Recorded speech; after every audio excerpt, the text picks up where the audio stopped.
Greetings of the day and welcome to this first podcast of the Learning Lab, which is initiated by ISTD Vadodara Chapter. I welcome you all, and in this Learning Lab we will be talking with different leaders, thought leaders from industry, from academia, and we will be bringing their life lessons. You will be learning many pointers from their area and how they have done in their life. Today we have a guest, esteemed guest, Dr. Hitesh Bhatia. He is a professor and associate dean from the School of Business and Law, Navratna University. He has over 22 years of experience in teaching, administration and training. He has published 3 books, 3 UN and encyclopedia chapters, 35 journals and many more. I welcome Dr. Bhatia on this podcast. Thank you, Amit G. And at the outset, I would like to thank ISTD and the Learning Lab for inviting me to the first podcast in this series. And I'm fortunate enough to express my views and talk about my journey. And I hope that audience would enjoy listening to this podcast. Dr. Bhatia, please tell us about your life in general and your career journey so far. So Amit Ji, first of all, thank you so much to ISTD and yourself for giving this opportunity to come to the first podcast in this series of. As far as my journey or my career path is concerned, I will give you a brief history also about myself. So I was a very average child. In the sense that I was very reserved in terms of my personality also, not very outspoken, and certainly not very bright in terms of studies also. So by all means I was very average. So my existence was not known to anyone in the class if I look back to my school days also, right. But that good boy image was always there on myself. So it also came because of my family background. I lost my father very early when I was 5 years old, and I had a single mother thereby. But she ensured that we have a good education in that sense. And then we were part of a joint family, so everybody was a father figure to me. Yes. So there were a lot of different social setup in which I grew up. However, after completing my school, when I came to college, I had no idea what to do, as most of the youngsters in India, they go through the same phase that they hardly have any idea that what they would be doing. Right. At least in those times, I'm talking about 20 plus years back, we had no clue. So I did my BCom. When I was doing my BCom, at that time this thought had already started coming in my mind that what I have to do, because I knew that there are a lot of responsibilities as a elder child of the family, and all these things what I would be doing. So that all had started coming up. So I very distinctly remember this instance, and it is very clear in my mind, the whole picture, and I have told a lot about this, that I was in a second year at that point of time, and there was a class of economics which was going on. It was called Indian Economic Problem. That was the paper, the subject. And we had a professor, we call him Badula sir, he is from MSU, and he was teaching in that class, and suddenly there was something that struck me, that attracted me. I loved his style of teaching, I loved the subject also in that sense, and something came up that I want to do what he is doing. Okay. He is doing so good, he is teaching so good, and I want to teach. So I shared this thought with some people around, and in my family, in my friend circle, and everybody laughed upon me that you hardly speak, you are talking about becoming a teacher.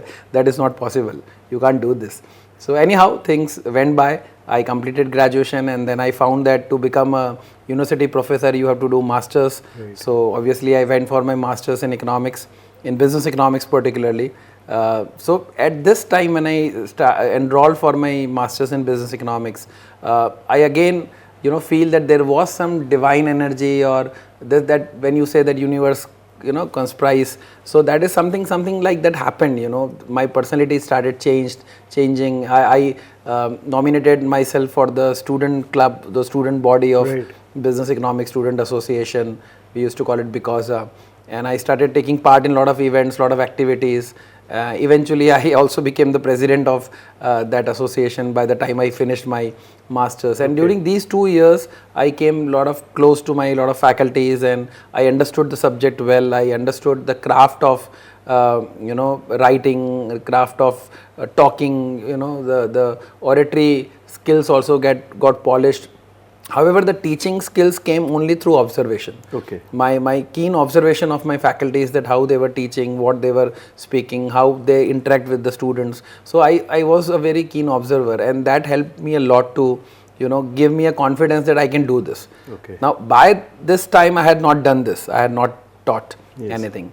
And when I expressed my wish to a lot of my professors that I want to join the university, I want to become a teacher. So they encouraged me. That was a good part of them. They encouraged me, and at that point of time, my professor guided me that there is a vacancy in a school. So there is a Kendra Vidyalaya, KV school, Air Force school. It had come up with a vacancy of a part-time teacher. Okay. So my results were still not out, but they said, you go and appear for the interview, see what happens. And I went there, and I had a good interview with the principal, and they shortlisted me, they selected me upon a lot of other experienced teachers who were there, and they gave me that opportunity. So that is the first time that I got an assignment to teach, and they asked me to take a demo class, and that was the first time that I was addressing a group of 50-60 students in a class, higher secondary class of 12th standard, and taught them economics, and it went very well. It gave me a lot of confidence. So I taught few months there as a part-time teacher, and then the vacancies came up in MS University. So again, my professors told me that now the vacancies are up here, you should apply here, and I applied there also, and fortunately I got selected there. So my first class that I took in MS University, Faculty of Commerce, it was a room number M4, I still remember. It's a theatre class, so it's a 150 students class. So 150 students sitting in a theatre style classroom, and there is no mic, no projection, nothing. Right. You are on your own. And that was the first lecture that I delivered to a university audience, and that was an amazing experience. I still have the entire picture in my mind. Now the interesting part is that I was confident because I had prepared my class well in advance. Even my first class that I delivered in the school, I had written everything, like a script in my diary, that when I will get an opportunity to teach, this is how I will start. This is what I am going to do. This is what and and that I learned from my professors also, that they used to guide me that there's, though you don't look into your notes, but you should have something in written, so that there is a confidence that comes with you. So that is how my kick started my career in terms of started teaching to a university audience. And then I taught a few years at MS University, almost 8 years thereby. And then I left it. I joined a private university, ICFI University. They had a campus in Baroda. So for 2-3 years I was there with ICFI University. And then since 2010 I came here in Navratna University. Gradually I joined as an assistant professor, and I took up responsibilities, went on to take a lot of responsibilities, and fortunately the university allowed me to grow. They gave me a lot of opportunity, and I am thankful to the university for that. And today I am heading the School of Business and Law, which is one of the largest school in the Navratna University. Great. So one question is coming into my mind. Like you said, you were given this opportunity and you started teaching, big hall of students. I can gather from your talk that there was no formal training of delivery, how to give delivery, how to teach. Yes. But then still you kind of... So I was very clear. So I understood this, that in order to make a career in school teaching, there is a course, there is a B.Ed program, you have to enroll for that, you have to be a B.Ed graduate, and they teach you teaching methods, they teach you a lot of scientific methods to conduct a class.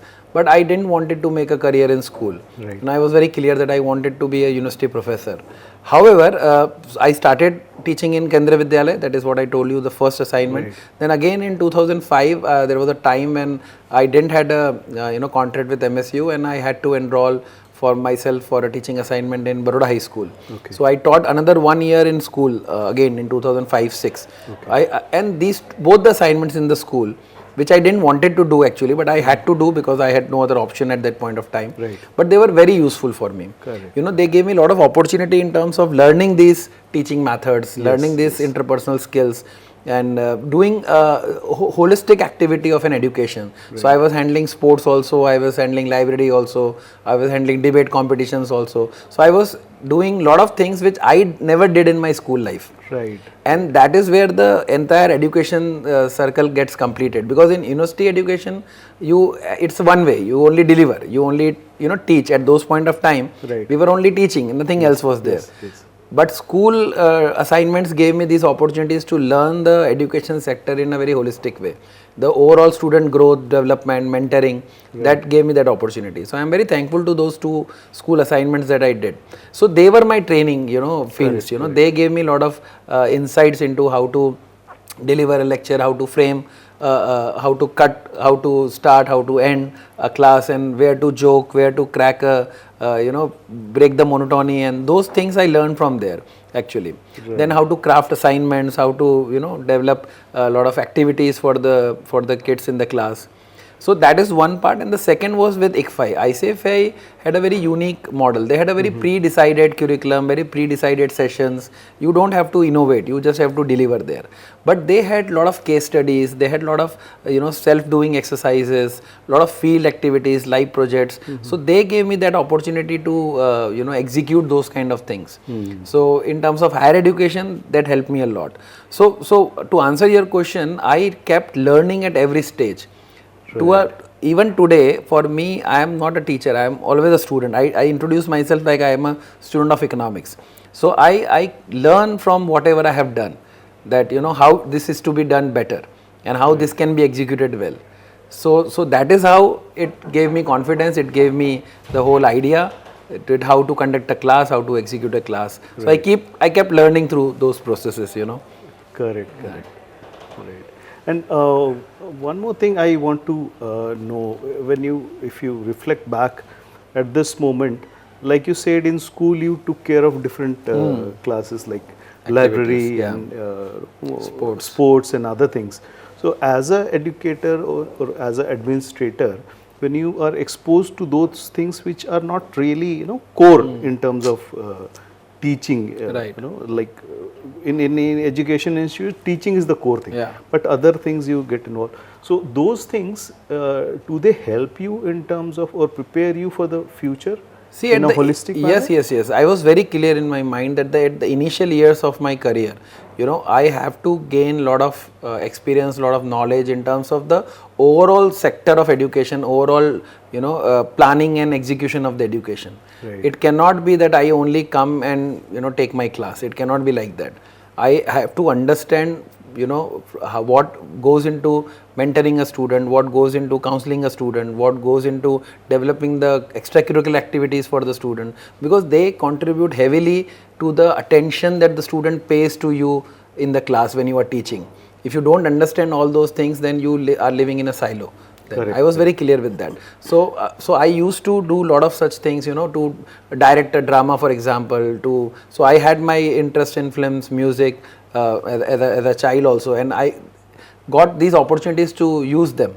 So I used to direct plays, I used to write poetry which the students used to perform on the stage. I used to give them, I used to compose their Hindi poetry into a musical song, and then they used to take part in the competitions. So students were, they were coming close to me, and I was enjoying my passion also, and that enhanced my classroom conduct, that enhanced my connect with the students very well. Right. Because I was one of them then. Right.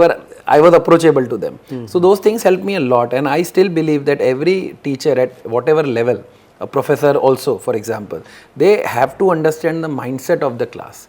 They have to understand the nature of the students that they are dealing with. Right. They can't come with their own baggage of knowledge and just throw upon it to the student and leave the class. Correct. You have to sense the atmosphere when you come to the class, and then you start aligning it with the content that you want to deliver, and that will take it to a different level.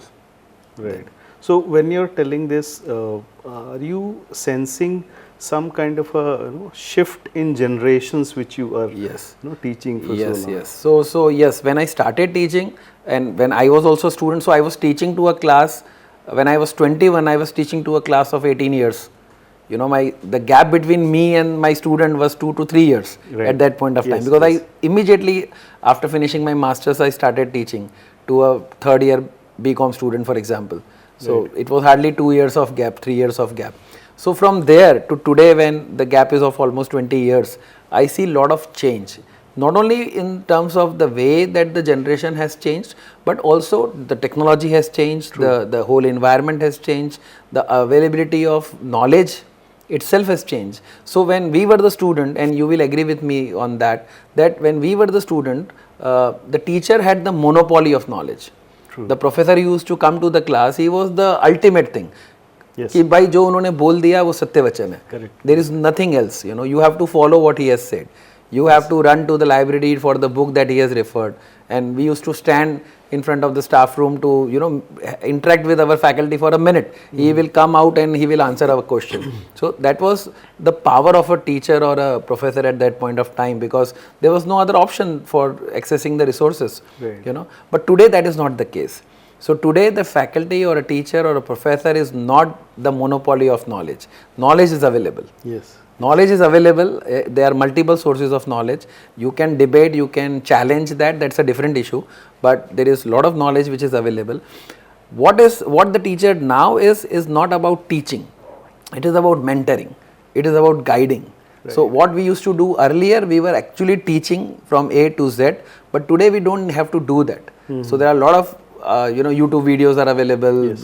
Blogs are available, podcasts are available. Students are comfortable listening to them. Correct. So my job as a professor, as a teacher, is to help them to understand that what is correct, what is what is required, what is fake, or in what direction they should move, what keywords they should catch and then explore them, to what extent research is important. Right. To go into the depth of that topic, to go into the detail of that topic, or to go into the origin of that concept, and to align it with the current practices. So for example, I am a professor for economics, so it is all over us, what we are doing, what we are living. We are living an economic life. We are not living a life which is non-economic, absolutely economic life. So everything is around us. So I have to ensure, for me the textbook is my newspaper. The daily pink newspaper that comes, that is my textbook. I have to carry that to the class. I have to talk to them that this is what RBI has done. And that is how it is going to affect your EMI, and that is what it is going to affect your savings, your family savings, or investment for that matter. So that is my job. Not to teach the theory is available on the Google. Correct. But to link that with his parents' saving and investment, that is my job. Right. As a teacher. So today the responsibility is far more on the teacher than it was earlier. I believe that. Earlier it was easier. So earlier our professors or teachers, they were hardworking, no doubt about that. But they could end up teaching the same content year after year without changing it. Yes. The books were written 20 years back and we were studying the same books. Today you can't teach a class, a textbook that is written 5 years back. Yes. Things have changed. That book has no value today. So you can't be bookish. Yes, right? Yes. You have to live in the present, and the present is very complex and very dynamic. So today, if somebody wants to become a teacher or who is a teacher, they have to work extra hours to ensure that they give value to their audience in the classroom. Right. Great. So coming back to your life and career, would you be able to indicate a phase or a time where it was kind of a downtime for you or challenging for you, and you could overcome that challenge? Right. So Amit G, good you ask this question, because I keep reflecting on this a lot of times, and so I like a phrase, कुछ भी हो सकता है. अगर मेरे साथ हुआ है तो किसी के साथ भी हो सकता है, और कुछ भी हो सकता है. Right. So I have gone through so many low phases at different points of time. Okay. And at every time when there is a lower phase that I have witnessed, there is a light, there is an outcome, and from nowhere that it comes. I can give you a lot of examples for that. For example, right at the beginning, when I wanted to be a university professor, My results were going to be out, and I was nervous, and so I didn't made a distinction, or I didn't made a first class. Though I lost my gold medal with few marks, that's a different story. But I didn't made a very high score. I just managed to crack the score that is required to become a professor. Because at those times we never used to get 90 out of 100. We used to get very average marks. Our professors were not that liberal as we are today, that way. So that was a destiny, that if I did not got those grades, that I might have missed the merit of becoming a professor. So I managed to get that. It was not in my hand. I believed that. Then, as I said, in 2005, when I have to go back and work in a school, I didn't got, so in those times in MSU is still there, even now also, there are yearly contracts, so my contract didn't renewed, I didn't got an opportunity. And that was the year when I got married. So I had just got married and I missed an opportunity to get my contract renewed. And it was it was a social burden also, that right. Because you are a university professor and then you lose your job. It's like this. Yes. So वो tension भी था, वो भी था. But then immediately somebody referred to me to a school opening, and I applied there. So I took it up. I took it up because if I would not have took that, then my family or people would have forced me to take something else. कि ये तो नहीं चल रहा तुम्हारे लिए, है ना? You do something else for living. Right. So, and then even at that point of time, so teaching was like, okay, it is not the thing, it is not that glamorized. Yeah. It's like this. So you can do something else, you do business, whatever. So I am glad that I got that opportunity at that right time. Yeah. Otherwise things would have shifted anywhere. Then again in 2011, 2010, when ICFI decided to wind up their campuses in Baroda in Gujarat. So the education ministry at that point of time brought some ruling that distance education was not possible. So ICFI had a university in Hyderabad. So they had to close down the centers which were outside Hyderabad, where there were universities were not there. So in Gujarat they don't have a university. Wherever they had university, they could manage to run the campus. But in Gujarat they didn't. So they decided to wind it up. So again there was a problem, like what to do now, where to go. I didn't wanted to leave Baroda for my social reasons also. And immediately I got an opportunity here. So whenever there was a low phase, whenever there was a time that I was, looking that what next, in the initial years of career, you face those kind of situation. But I was always apprehend or, afraid that I don't want to change my career. I don't want to enter to something else. I don't want to do something else कि education नहीं कर सके तो कुछ और किया, ऐसा नहीं. I was very sure that I wanted to make a career here. Right. And I am fortunate to the destiny or, whatever, Almighty, that they gave me an opportunity at the right point of time.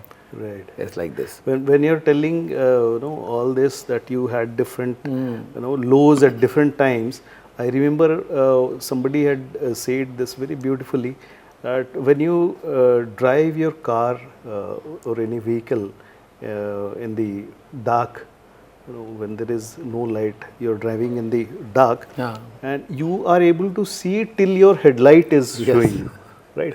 But still you are able to reach your destination, of course. Overcome, cross all the bends and bridges, flyover, whatever. So many times life is like that. But you have to just believe and keep on going. That's so another in this line only, another instance was like I told you that I was an average child or average student also. So so after a very long period of time, and of course after watching that movie Tare Zameen Pe made by Amir Khan, that I also realized that I had that problem of dyslexia. The thing is that during my school days, I could hardly understand what the teacher was talking about, what they were writing on the board. So there are a lot of instances in that movie which I feel कि ये तो यार मेरे साथ हो रहा था. I could never, even today, the basic science, if you ask me, I may flunk in that. Basic maths, I may flunk in that. So I could never understand what those equations were, what those formulas were, which teacher was talking about. So it was very difficult time. So I was stamped like, he is dull in studies and he can never study. I had a very bad handwriting. Even now I have a bad handwriting. You can't improve your those were the challenges. And when I decided to become a teacher, my mother had the same concern, my people who knew me had the same concern, that it is not possible for you. But then, as I said, some power came in, some energy came in, and I was understanding those models, I was understanding those complex economic models, and economic theories are very complex to understand, and I was able to relate to them. I was able to make I was able to read lot of books, economic history books, and I was able to make a lot of notes. My notes were copied by other students and they were used by them as a reference material, and it was giving me a different kind of confidence. I went up to write research papers, to complete my PhD, to guide more PhD students. Now when I look back to my school days, I feel कि ऐसा कैसे हो सकता है, जिसको खुद लिखने में प्रॉब्लम हो रहा था, जिसको खुद पढ़ने में प्रॉब्लम हो रहा था, वो कैसे कर सकता था ये. So it has happened. It has happened. तो इसलिए मैंने कहा कि कुछ भी हो सकता है. Yes, definitely. It proves. Right. So, as an educator, if you look at your present time with Navrachna and this setup, what is it that gives you joy in terms of doing or seeing? So yes, so there is a lot of ownership. The first thing that I believe that everyone should feel, and I tell a lot of people about this, that you have to take the ownership of things. You have to. It is not that you keep creeping or you keep blaming कि नहीं, I don't get opportunity, or why should I do, somebody else has to do. One should do it on their own if you really want to make a not in terms of successful career, but a satisfying job. At the end of the day, if you want to be satisfied from your job, then you have to take the ownership. You have to take things in your hand, and you have to go extra mile to achieve them, to fulfill them. You have to stretch yourself, and that is what I kept doing. So I never thought any job to be a low job in academics or in education. I have done everything, you name it. I have stood to a copy printer and got printing done, to make notes for the students, or staple them or file them. For my professors also I did, for my senior professors also in my previous organizations, right. In MSU for example. So I never thought that they were exploiting me. I thought I am learning. Yes. To assist a senior professor is what you learn, that you see that how they are working. So I also always used to look like that it's an internship. You are learning from this. Correct, correct. So that ownership and the opportunity. So ownership, once you start taking ownership, you start getting opportunity. That's right. Then what happens, that it's a rule of, it's a kind of law, that जो काम करता है उसी को काम मिलता है. Correct. तो काम मिलता जाएगा आपको करने के लिए. That's right. And then you keep enjoying and you keep fulfilling those tasks. The moment you start rationing it कि मैंने क्या किया और मुझे क्या मिला, then the problem arises. That what you have done, what you are doing, and what you are getting in return, you start measuring it, and then फिर दिमाग खराब होता है. वो नहीं करना चाहिए. If you really want to be doing a satisfying job, then you do what you like to do. Don't think about what you want, what you will get. What you will get, you will get. It will follow you. Yes. It is not going to. तो मेरा एक बहुत simple वही rule था कि जो मुझे मिलना है वो तो आगे पीछे मिलेगा मुझे. Right. पर ये जो काम करने का मौका मिल रहा है, that is more important. Right. True. I remember I had seen a video few days back. It talks about roles and responsibility. Right. Now, when you are explaining this, it came back into my mind, and I am thinking like somebody, if everybody has got their roles to play, right? But the person who understands the roles as well as the responsibility. Exactly. That is the person who become more successful. Right. And in education, in teaching, responsibility is very important, because then a large group of students, youngsters, their philosophy, their ideology is at stake.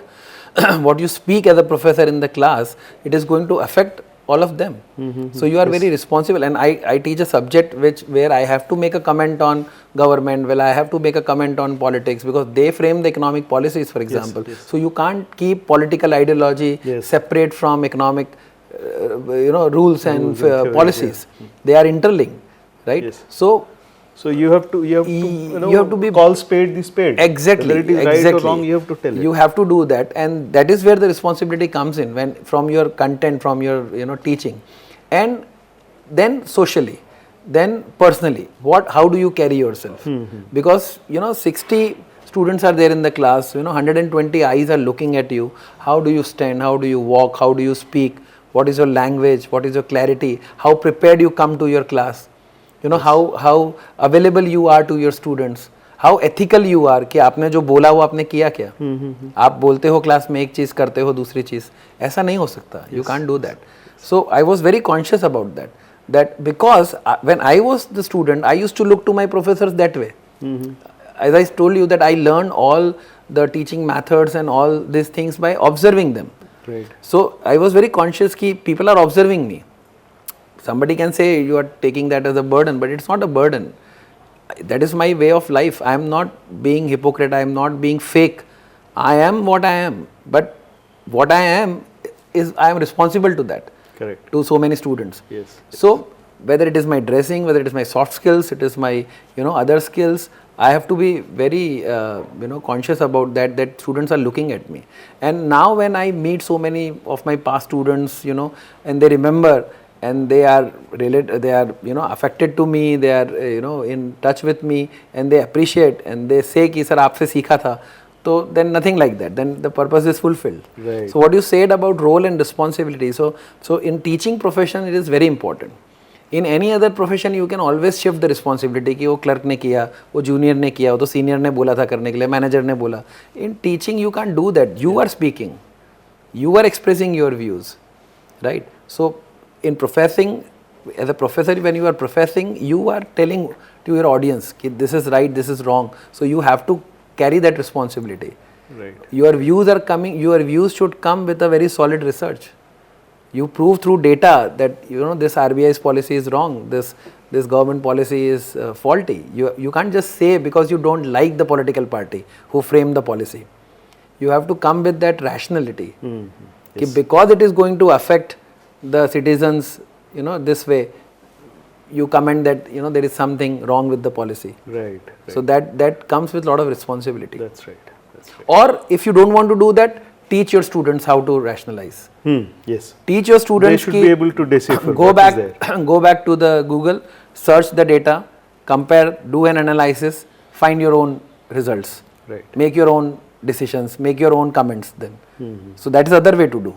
Don't take a stand. Yes. So there are times when we don't have to take a stand. We develop that insight among the students, that curiosity among the students, let them go and find. Right.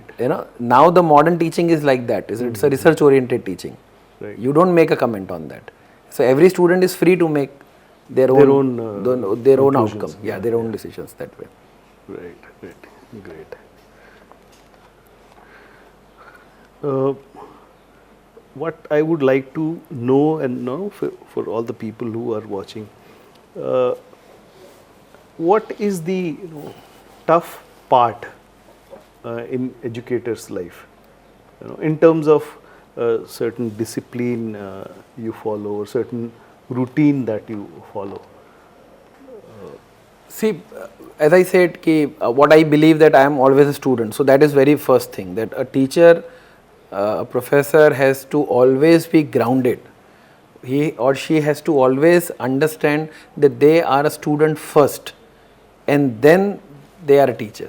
Because if we don't study, if we don't read, if we don't imbibe knowledge, if we don't digest the knowledge, analyze, research, then we can't come out with what we are doing, what we are teaching. You can't just throw away what you read in your times. That is not the way.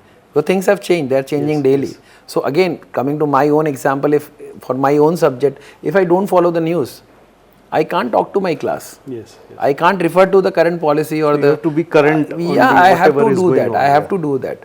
If Amazon, Flipkart are offering a sale and I am teaching the theory of demand, I have to relate them. Correct. If I don't do that, my students will not understand. Right. So teacher has that responsibility today, that challenge is that they have to be ahead of the curve. Not only they have to follow the news, not only they have to follow the current happenings, but they have to be foresighted also. कि कल क्या होने वाला है, future research क्या चल रहा है, future trends क्या आने वाले हैं. Because by the time these students are going to be out in the industry or society, things would have changed. Right. So the challenge is to see the future and that can be done only when you have reading, when you have a good reading, when you understand the trends. And that is not true for my subject, but for all subjects it is true. Every teacher has to be a good reader and a good researcher. There is no second opinion on that. Unless you do that, you can't bring new things to your class.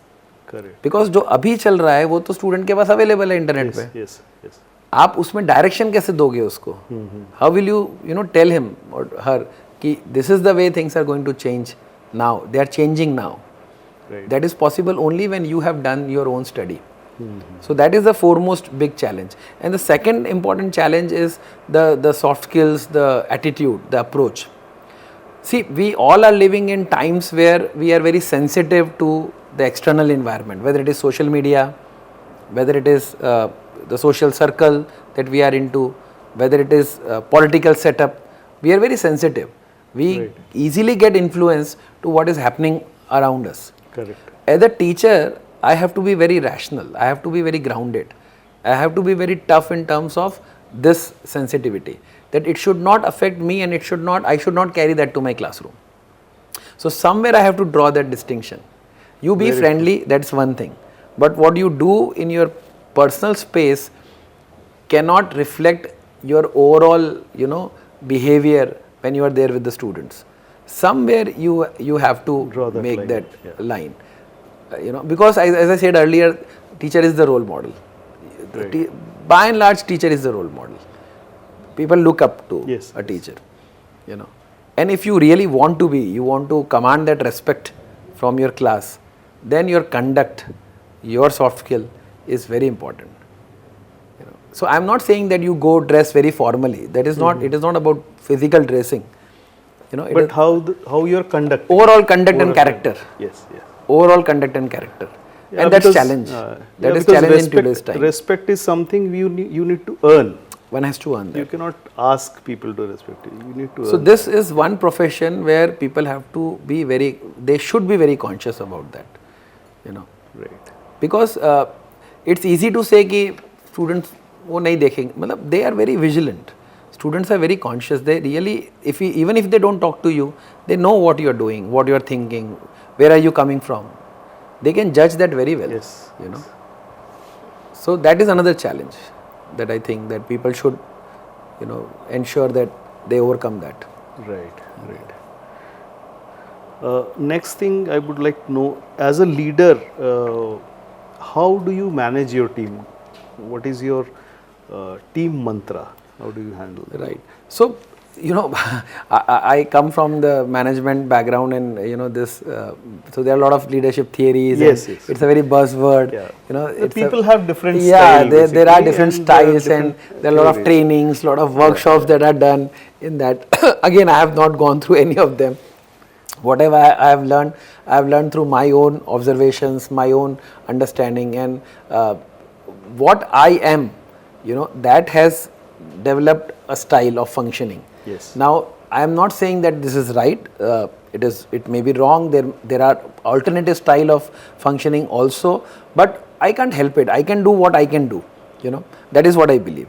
And if it is giving me results, if it is binding my team together, if it is motivating my team to perform, then it's okay. Right.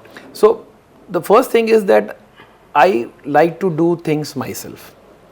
I want to start things by doing myself. I cannot just pass on. You have to do this. So I can't leading do that. by example. So I have to do that. It comes by. I enjoy doing it. That's another thing. But I also, like to do it. कि चलो मैंने किया है. Now you join. Now you take it up. ऐसे मैं कर सकता हूँ. So that is one thing. The other thing is that compassion. It's very important for a leader to be very compassionate about the team. You can't be always professional. There has to be, you have to understand where they are coming from. Yes. Every morning people have different struggles to come to their work. True. Physical, mental. I am not saying you go and solve their problems. Don't do that. But at least be mindful of that. Correct. So so that is also, so being just mindful of others, background or issues will also help you to the way you talk to them, the way you make them comfortable. It is very important that people should feel comfortable to their leader. वो डर नहीं होना चाहिए कि यार boss के room में कैसे जाएंगे, ऐसा नहीं होना चाहिए, है ना. तो वो बहुत ज़रूरी है. एंड दूसरा, this leader bossy it should not be like that. Everyone is equal, everyone is team player. Hierarchy hai, somebody is given more opportunity, more responsibility, so that's a different issue. But then you have to make people very comfortable and equal among everyone. Right. So those 2-3 things if we can do, I think then things get very smooth and there are no. Another factor is transparency. One has to be very transparent in terms of the expression, the views, the speaking. What you speak to someone and what you speak to someone else should not contradict your behavior. Correct. Once you start doing that, you end up in a very cobweb, a complex, thing. Then people will compare. यार वो मेरे को ऐसा बोला, आपको ऐसा बोला. Then you lost your respect. Yes. Be what you are, speak what you believe in, and speak in the same language. It is very important for a leader. Right. In different situations also. Don't contradict yourself. And if you have to do it, accept it. यार मैं वो बोला था पहले, वो गलत था, ये वाला करेंगे, ये सही है. ऐसा तो नहीं हो सकता कि जो बोला ब्रह्म वचन है. Yes. Things have to be changed. But then tell it loudly. Yes, we are changing this. Right. है ना. Right. तो वो ट्रांसपेरेंसी रखना बहुत ज़रूरी है. And if we keep transparency, then the team also keeps the transparency. That's right. Then interpersonal relation अपने आप improve हो जाएगा. Then they will not play. Otherwise, then anybody will start playing. Right. And then you can't come out of that. Yes. फिर नहीं बाहर आ सकते उसके साथ. तो ये 2-3 चीज़ें हैं जो I believe that are very important. Right. What would you tell to the your final year students who will be joining the industry, taking up different careers outside academics? So what they should be doing, what they should be focusing on? So I always say, to my students who are graduating, and not only graduating batch, but to all the students, actually, that your syllabus, your curriculum is important. It's part of your degree requirement. That is true, but that is not the ultimate thing. Because in my career, I have seen a 9-pointer CGPA, 8-pointer CGPA, not getting any job, not able to speak also, and a 5.5 CGPA, getting a 10 lakh package like this only, and excelling like this. I have seen those contradictions. Yes. So it is all about attitude. It is all about approach that you have in terms of accepting the work, the challenge. That is more important. So I always tell my students that never shy from accepting something. Never afraid of taking responsibilities, and don't be demanding at the start of your career. Right. Don't say कि ये मिलेगा तो मैं ये काम करूँगा, ये location मिलेगा, ये सैलरी मिलेगा. Don't do that. Your first few years are your internship only. They are not your job. So I started, so my school job, that first job, it didn't pay me. My principal told me that I am taking you over and above these experienced people because you are young, you are energetic, you have clear view, but I will not pay you because my results were not out. My master's results were still pending. Okay. He said कि I will not pay you till your results are out. I said okay, you are giving me opportunity to do what I wanted to do. That is more than enough. And luck देखो मेरा, that year in MSU the results got delayed. They were supposed to be declared in July. They came in October end. So I got the job sometime in April. So from April till October I was not paid anything. But I never minded that because I knew that this is what I have to do and I am learning that. It was like that. And then when I joined the university, the salaries were extremely low. Even at that point of time, by that standard also, they were very low.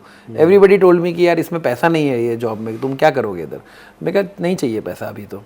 अभी काम करने को मिल रहा है वो important है. इतने सारे लोगों को पढ़ा रहे हैं, इतना सीख रहे हैं, खुद सीख रहे हैं. So in teaching, what happens that you also learn while you teach lot of topics which you may not have known as a student. When you become a faculty, you start learning them, you start teaching them. Yes. Right? तो वो सीखने को मिल रहा है, उससे ज़्यादा क्या चाहिए. तो I always tell my students that for initial years don't talk about salary, don't talk about, if you are able to manage your expenses, it is good enough. because the opportunity to work is very important. We are in a supply oriented economy where labor is more in supply than demand. So out of so many supply who are offering their labor, if you are fortunate enough to crack a job, take it that and polish your skill, and then it will pay you in future. Over the time, you will have more edge over others in the market because you would have more experience than others. And if during your job, if you are open to take up responsibilities beyond your assigned scope of work, then certainly you have a better chance to grow than others. Because everybody is doing what they are supposed to do. But if you do slightly more than what you are supposed to do, that is where the key is. Right. Then you have something more to offer to your employer. Yes. Yes. Right? So I always tell my students that 5 years तो भूल जाओ, पैसा भूल जाओ, 5 years के लिए choice भूल जाओ. If you are getting job in your desired industry, in your desired profile, take it up. Right. Enjoy doing that. So listening to you, one thing is coming into my mind. You were very passionate about teaching and you followed that field. So youngsters who are going to get into industry and take different careers, how much of a role passion is, how much role the passion will play in their career? What do you feel? At every stage of life, at every career stage, whether it is young or middle age, passion is very important. Daily morning you have to feel passionate about what you are going to do. Right. Otherwise, if you don't enjoy what you are going to do, then it is of no use. Then you will have money, but you will not have happiness. Correct. So one should have that passion always. कि जो मैं कर रहा हूँ वो मुझे करने में मजा आ रहा है, मुझे इसको और करना है. So अब ये passion, how you are going to keep this passion alive? I understand we are living in a very complex world, society, surroundings. So people have a lot of difficulties. I understand that mentally, physically. So one has to find their own way out. But yes, one has to feel very passionate about what they are doing. If you feel that it is not exciting you, then you have to reinvest. You reinvest your time in learning something new. You reinvest your time, your energy. Maybe you have to invest more money in getting some additional degrees or knowledge or whatever experience. You do that and get your energy back. कि चलो ये नहीं चल रहा, outdated हो गया. You get something new, and then you start afresh from there. Right. But without passion, one will not go a very long way. And you will find that in your social circles also. Unfortunately, in families also we find that. Then it ends up to your health. It creates a lot of mental illness or physical illness. They are all related to because something is not being enjoyed at your workplace. आप देखो ना कि whether we do business or we do a job, we are spending around 8, 9, 10 hours of a day for our work. Even a teaching job is not like few hours a day now. I am connected with my students 24/7 actually. WhatsApp has made that accessibility. Yes. So actually you are mentally working every time. तो अब इतना घंटा जब हम अपने काम को दे रहे हैं, and if we are not passionate about that, then there is something wrong. Yes. And it is going to affect. A burden. Then it becomes a burden. So you really want to, you really have to enjoy that. And I always say that, look at the film stars, for example. We find only the glamour part of it, but you have to understand that so much goes behind that. Just their fitness, their beauty, their exercise regime, gym regime, whatever you call. They invest so much for that one clip, one appearance on screen. Right. And if they are not passionate about that, they will not be able to survive in this industry. That's right. And same is true for a manager, for example. If he enters the office, and if you are not passionate, you will unable to create excitement among your team players also, your peers also. Yes. How are you going to encourage them to work better if you yourself are dull and dry? Correct. So it is sometime for others also, for your team also, that you cannot talk negative, you cannot creep, you cannot feel disheartened, or you have to be very lively. One has to be like that. So that again links to the leadership quality also. Correct. One should be. You have done so much of research. You have published books and papers. In your view, how important it is, in academics as well as maybe the industry to some extent. It How do you is, see yeah, it is very important. See, it is very important to, first of all, in education, it is important to articulate well. Because even if you are going to deliver a talk, a lecture of half an hour, 40 minutes, 1 hour, unless you have articulated, what you are going to speak, your lecture will go haywire. It will not make any sense. Correct. So there has to be a very scientific writing to your class. There has to be an opening, there has to be a middle, there has to be a climax. So you have to do that. Now whether you come through a training from that, you learn and you do, or you have developed, I developed on my own. I understood that when I am standing in front of my class, I am their, I am their favorite hero. So I have to perform. Perform in the sense not to mimic. Perform in the sense I have to deliver the content. Correct. So my content has to be structured. I can't bring anything from anywhere and confuse my class. Unfortunately, we all have those kind of teachers. We whom we have not enjoyed those, and because of them we may not have enjoyed the subject also. Because either they were so learned that they were unable to structure their class. Anything was coming anytime. They remember anything and they start speaking on that topic. That is not possible. You can't do that. So you have to, so when you want to have a structure of your class, your articulation has to be good. Your articulation can be good only when you have studied. Okay. If you have not studied, you have not read something well, you can't articulate well, right? So you have to read a lot. That is first requirement. So once you read systematically, you read opening para, you read middle para, you read the end chapter, and so there is a chronology in your mind. That only can help you to deliver a good lecture, right? It is not for just for a teacher, it is for any orator for that matter, right? The second thing is, you don't want to read what is written in the book. As I said, that books are outdated now. My content has to be future oriented, and it can be possible through research only. So the second requirement comes where I have to analyze the data, I have to analyze the concept, I have to research them well, I have to look at the historical perspective of that particular theory, that particular concept, bring it to and make it relevant to today's time, and then forecast the future. Right. So this I have to take to the class this. So this exercise I have to do as a teacher. Now if you want to, and if you ask me, then every professional has to do that. In industry, if you are a marketing manager, if you don't study your last year's sales data well, you can't project your next sales data. You have to look at historically. Not only last year, you have to go through last 5 years, last 10 years for that product, for that region, for that geography. Fortunately today softwares are available. There are a lot of softwares available. But what that software is giving you, how do you understand that? So theory cannot be ignored. Software is a tool, but it's how a tool. you are going to use so it? theory तो आना चाहिए ना, background में theory आना चाहिए. उसको रट्टा मारने का जरूरत नहीं है. उसको आप गूगल से भी रीड कर सकते हो, but to interlink that theory with the data that has come from the software and then to decide your strategies, this exercise you should be aware about. So that research is very important for industry professionals in any field they are into. So what research does basically, हम PhD करते हैं, इतना हम लोग करते हैं, लोग इतना कराते हैं. So PhD doesn't makes you genius. A doctorate thesis if you have written, you are not a gyan guru. I don't believe in that. So a PhD only gives you a scientific way of thinking. It only helps you in structuring your thoughts. Correct.